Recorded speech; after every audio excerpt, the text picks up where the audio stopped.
The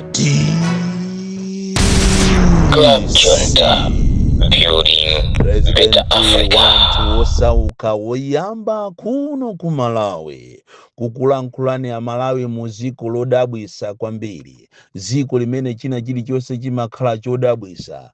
Olo munati mpite ku makhoti kumene amene amamangidwa kumene koko ndi anthu osauka. Zimakhala zodabwisa kwambiri kuti nkhani za anthu olemera, anthu amene ndi andale, zimayenda mwachangu kwambiri, zimayamba ndi mphamvu koma kothera kwa Jesu kumaziwika. Olo kuti mwina akhoti amene apereke warrant of arrest kwa munthu olemera, amene yonso operekawo amapitanso ndi kukayikhwacha warrant of arrest yo kunena kuti munthu amene sayenera kumangidwa, amene iso musazammangenso iyayi. Ziko lodabwisa kwambiri, ziko limene china chilichonse chimapangika modabwika kwambiri, amene ngati kungafunike chilungamo, amene amalandira chilungamo ndi munthu osauka, koma munthu olemera ayi ndithu.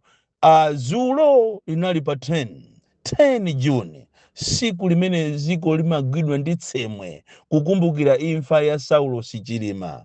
2 years now ya misonzi, 2 years ya mafunso mene anthu aja anafera kuchikangawa. Siziziwika pakana lero. Kodi tikamanena kuti ziko lino ndodabwisa, sikuti ndi imfa yokhayi ya achina Chilima iyi, kulitu imfa zambiri zimene zachitika mbuyomu. Achina Mankeni Chigawa, achina Njaunju, achina Imedi, achina Katengeza, pakana lero ndi uyu waku Coca-Cola wamwalira zanazana liwaphedwa iyi. Sizimaziwika, ndi ziko lokunena kuti limasiyana ndi mayiko ena amene amati munthu akamwalira nthawi imweyo 2 days amapeza chilungamo. Mwachisanzo mmene anapezekera nyamata wina waku Uganda amene anakapha ana sukulu aku kindergarten, anamugwira nthawi imweyonso ndi kumunyonga. Koma kuno kuti manena kuti munthu amene sanganyongedwe, amene iye ali ndi ufulu wache mu dziko la democracy. So funso ndikumafunsa kunena kuti it's now 2 years ya Chilima ndi anthu ena 8 zinachitika kuchikangawa. Kodi are we really serious as a country? Are we going there to get the truth? What are we doing? Ndinanenapo mbuyo mukunena kuti iyi commission of inquiry mwapangayi ndi yabwino, komano is lacking the back room. Aina so alankhulapo ngati a Halfrence Mvula, popeza ena ife tikalankhula zimaoneka ngati ndi zachamba komanso zamisala, koma zina zitikamanena zimakhala kuti tazirota usiku komanso Mulungu atiuza. Ena ife ndi maprofeti koma osaziwika. Ndidalankhula mbuyo mukunena kuti inquiry ngati it requires serious approach, and sizinayenere kuti andale akakhale mmene mumu. Ayi, chifukwa mmene mutu muli anthu oganiziridwa ngati a MCP kuti anampha Chilima ndi amene anapanga zonse, mmene mutu muli olira ngati a UTM, mmene mutu muli anthu ena a DPP amene akuganizidwa kuti ndi amene anganene chilungamo, mmene mutu muli a Ford. Funso ndilonena kuti kodi inquiry report izakatuluka anthu sazayamba kulozana zala? Komanso backroom ili ya mtundu wanji ya inquiry yo? Kodi muli ma expert? Zimezi nnanena andi ndi ndani galu amene anaganiza kunena kuti kayichosepo ni ndege ijayo kuchikangawa kujako, kayichose ni ndege ija inayenera ikhale pompo kuteteza malunga ati amene ajawo kuti pasapezeke wina wache okachitapo tampa. Wina ndikutengaso katapira kandi chisiru chache ni nani kulamula kuti tengani katapira mukatani mukasalazepo pamalo pajapo. Anthu omangidwa anali ngati amenewo. Lero liti kutenga anthu andale kuwaika mu inquiry. Anthu andale ena onso amalephera even kuima mu parliament ndi kulankhula, angakalankhula chizungu cha ndege. So 2 years imene iyi tikoza kugwera ku 3, tikoza kugwera ku 4 opanda maansala eni. But tinayenera ngati ziko tikamapanga zinthu tizipanga zinthu mwa serious. Tinayenera ngati ziko tizidziwa kunena kuti anthu kunja uko ali ndi mafunso komanso akudikira maansala. Zimene zinachitika zikuyenera kuti zikhale zisazachitikenso once and for all. Koma Malawi muno ndi ziko lopheka kwambiri, kumene kuphedwa kwa munthu kumaoneka kanthu kopanda ntchito. Mayiko ena kuphedwa kwa munthu mmodzi kumakhala kwa serious. amayenera kuti olo akalolere kumenya nkhondo. Andi siku limene lijalo ndi pamene Malawi akanayenera kuvuta, siku limene lijayo pa 10 June pamene Chilima ndi anzake anamwalira. Koma zinaoneka kuti ife Malawi timakuti koma abale inu, siku limene lija ndi pamene ziko lino likana kwitima, kukanavuta kopsa kuti anthu aziwe chilungamo. Koma ayi tikutenga anthu andale, a UTM, a 4D, a DPP, a UDF, a MCP, ndikuwasiya mu inquiry. Are we really serious as a country? Tinayenera zimene zizi tiziyang'anire. Sindikuziwa kuti inuyo akuluakulu akuboma mukuganiza bwanji, kapena inuyo amene mmayang'anira za constitutional affairs mukuganiza bwanji, chifukwa nkhani imene ini nkhani yofunikira kwambiri. Ngati tikufuna kuti tilichite clean ziko lathu, anthu adziwe chimene chinachitika ku Chikangawa, tinayenera tikhale ndi serious approach. Tiyenera kukhala ndi backroom yopsa, monga mene akunenera Halfless Mvula ajawo kunena kuti inquiry imene inquiry imene ikhoza osachita yield marizasi chifukwa cha mmene tikuichitira approach, osatenga backroom, osatenga ma expert oona za nyengo, ma expert oziwa za ndege, a forensic. Tikanalolera ngati ziko kutenga anthu akunja abwere muno Malawi. Komanso, how do we do an investigation, an inquiry without a black box? Chifukwa black box ndi imene ikanatiuza china chilichonse chimene chinachitika mu ndege muja. Koma lero ukafusa kuli ziko lodabwisa. Kuafusa anthu kuti black box jamuka ichemerera ija ili kuti tatiuzeni kumene kuli black box. Kuli nderero mukatenge andale. Ndikuwaika mu chinthu cha serious ngati chimene chichi. I don't know kuti zizakhala bwanji. Ndi ziko lomvesa chisoni kwambiri, ziko limene limapangika zinthu zake modabwisa. Even olomuone kumbali ya chilungamo, mupite ku makhoti, inu timukamva tu chisoni tu. Makhoti athu akuno ni makhoti omvesa chisoni, makhoti onyasa, makhoti amene alibemo ngakhale olo microphone. Inu are we really serious as a country? Mene alili Malawi lero ali khatili zaka zingati old, tingamakhale ndi makhoti opanda mipando. Akuwayang'ana anthu amene akuimbidwa mulanduwo, mmene amafikira ngati ku area 3 ku Lilongwe, mmene amafikiramo mu china chake chongo khoma chonyasa ngaticho, chopanda ma toilet, chopanda mipando, kuchimango nunkha.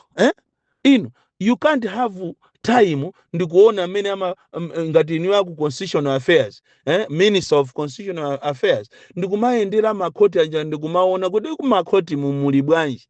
Makhoti opanda microphone, magistrate uja kamayankhula ulo judge uja osamamva, anthu kumachita kuchera makutu kuti amene akulankhula kuti chani. You can't take care of your courts. Kutenga uje ni maspika abwino, microphone, akamalankhula munthu uja azimveka, komanso makhoti aja kuwaika mipando yabwino. Tikungokhala ngati tilibe muweresiki, and anthu oganiziridwa kumatenga ngati ndi olakwa kale. And mabungwe ngati Lions ndi mabungwe ena ndi ena akunja, you can't come and create a conducive environment ya akaidi kapena anthu oganiziridwa akamafika mmene momwe azifika azikhala comfortable. Andiso munayeneranso inuyo akuboma mukhale ndi ulendo, muzichita monitor kodi mmakhotimu milandu imayamba nthawi yanji. Apolisi ma prosecutor timu yawo amakhoza kuwabweresa olakwa aja pa khoti 7 o'clock 8 o'clock, koma kukaona magistrate akubwera to 1. Anthu akukhala ku khoti kuchokhala ngati akufuna adikirire kuti akulandira zakudya ndi zakudyazo ogawa sanabweretu, koma chikufuna anthu akufunafuna chilungamo. Ndizompesa chisoni kufusa magistrate sanabwere ati amakhala ku Lilongwe, magistrate sanabwere amakhala ku Blantyre, magistrate sanabwere amakhala ku Mzuzu. Amalawi tinayenera tikhale anthu ochangamuka. Inu akukhoti inuyo makamaka a minister a constitutional affairs simmangapange monga mmene akupangira Bright Msaka ujayo. Kulawira mama kupita kudeza, kupita kukaona, kulawira mama kukaendera, kukasegulira za mabuku, kuti anthu ma computer, kuti ana azikhala mu conducive learning environment. And ndikusangalala kwambiri ni minister amene Bright Msaka wa Ministry of Education alipali pose kuyenda kuona, and ndamvaso kunena kuti akupita so kujeni kumangochi kumene sukulu ina kumeneko ati kwapezeka mwana mmodzi wamkazi basi amene walemba nawo mayeso a 8 akufuna akaone kuti chikuchitisa ndi chani kuti ana akumangochi akazi asamakhale ndi chidi chopita ku sukulu. Bright Tumsaka amene and iniyo a minister of constitutional affairs munayenera kukhala ndi nthawi yabwino yomayendera kumaona kuti kodi makhoti akuyenda bwanji monga amene akupangira anzanu. Andi pa nkhani imene iyi ya sukulu tiyathokozenso Amaranafa kunena kuti mwana amene wakumangochi alonjeza kunena kuti ampasa scholarship yokuti akaphunzire ku Maranatha Academy. This is a very good gesture and Amalawi tinati tizipanga chonchi ndekuti dziko lathu likhoza kukhala pabwino. Tisamangodalira Joyce Banda Foundation, tisamangodalira masukulu ena kapena Michiru View amene amachita so amachita consider ana amene ali vulnerable. Fache ku Joyce Banda ana amene ali vulnerable amatengedwa ndikukhala pa scholarship. So zimene mwapanga inu Amaranatha ndikuthokozeni kwambiri. Apapa mukuchita mukupitisa maphunziro pasogolo osamangoyang'ana ndalama zokhayi. And the Ministry of Education tikuthokozeni for the role that you are doing makamaka kumuchita monitor kuti kodi monga mene munapangira minister kupita kudeza kupita kukasegulira za makompyuta zija zimeje zipangisa ana kuti akamakula azikhali ndi computer knowledge. So inu akumakhoti makamaka kubomako bwezi pano mukumayendaso kumaona makamaka makhoti akumuzi. And pali system inake imene ikuyambika ati basi manena kuti milandu yakale siti kuyichita attend. Makhoti mutu muli milandu ya ikulu ya zaka koma sikuchitidwa attend. Muzakaona mulandu unoko ku Malawi utayamba mwamphamvu wa andale muudikirire 12 days. Mupeza kulizi palibe chimene chingachitike. So we are a sick nation. And panayenera kuti pamene tikukumbukira 2 years ya Chilima, 2 years ya Misonzi, 2 years yopanda maasala, 2 years ya mafuso, tinayenera tikhale serious as a country. Kunena kuti kodi what are we going to achieve?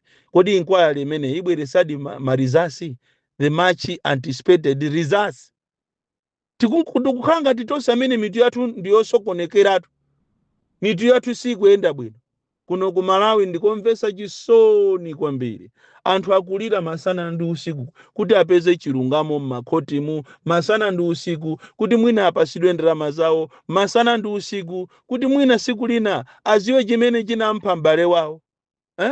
Inu zoona manke ni chigawa munthu wokuti anali wamkulu kuwame pakana lero. Anthu amene anamangidwawo kuti ana maganiziridwawo kuti gulu lachi bwana ndi anzawo kuti anapha nawo.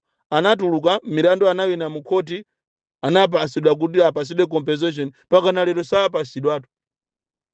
Akulu okuti akalamba kale angoyenda zuzu m'maofisimu palibe amene akuasamala. Kaziko kumvesa chisoni kwambiri. So ine ndifuna ndikuuze na Malawi ndizayima nanu ndipo ndizakhala nanu. Andi leronso nditengerepo uchene mpata othokoza anthu a immigration wonse amene tikakuyimbira ni mafoni amene munatenga ndalama za inyake mukumabweza ndalama. Tithokoze immigration Mzuzu, tithokoze immigration Mangochi, tithokoze immigration Lilongwe. Amene asakuyankha foni makamaka aku Blantyre tikukupasani 2 weeks. Ngati mupitirize kusamayankha mafoni ndibwera Kongo tizaonane ni mabwana kapena tipita ku ministry tikaonane ndi Amukhito kapena achisali tikapichide submit maina anu. Koma ayi operation bweza ndalama zanga ikuyenda bwino. Andi chonde ifeyo potiyimbira musatiyimbire kutiuza za agent kapena doba mutiuze za bwana amene anakujera ni ndalama. Koma akulu kuboma anthu anaberedwa ndalama ndipo anthu aberedwa ndalama ndipo anthu akuberedwa ndalama ku immigration. Ena kumapereka 1 million ujeni 1,50,000 ya passport, 1 million yohonga. Ena kumapereka 800,000, ena 600,000. Koma tithokoze kuna kuti operation imene ikuyenda bwino ndipo ma officers nonse amene mukuchita comply tikuyamikireni kwambiri. Ndipo sindikufuna kutchula maina anu chifukwa iyi ndi business ya pakati pa inu ndi ine. Sindikufunamo kuti aboma alowerere. Koma kwa amene mukufuna kuti aboma alowerere zili ndinu. Koma ife tikupanga zinthu za inu ndife tingochita recover ndalama ya munthu. kwa amene munaberedwa ndalama ku immigration ni maofficers imbani 0 manayini awiri 365 maziro atatu 5 0 manayini awiri 365 maziro atatu 5 mukaimba nambala imene mutuuze ofesalayo zina lache ofesi imene ali ni ndalama zimene anakutengerani anthu akubwezeredwa anditithokoze dzulo kunena kuti kunzuzu maofficers amene munatenga ndalama mwabweza ndalama komanso anthu okwanira 40 athandizidwa ndi mapassport tinyadire operation imeneyi osamasekerera zopusa muno Malawi anthu osauka azingoperabe na asauka anthu olemera azingokerabe na alemera ayi osalola zimenezozo so operation bweza ndalama zanga ikuyenda bwino kwambiri chosangalatsa nchonena kuti ndalamazo ofesalayo akumakutumizirani direct ndiyodulira sitikufuna kugwira ndalama ya munthu chifukwa kunja kuno kwachuluka anthu omanama kuti ndi maactivist koma ali okuba Bon Kalindo the DC mwana woopsa kwambiri the most deadly and dangerous child from Njeza village TA Mabuka box 76 Mulanje Malawi Southern Africa.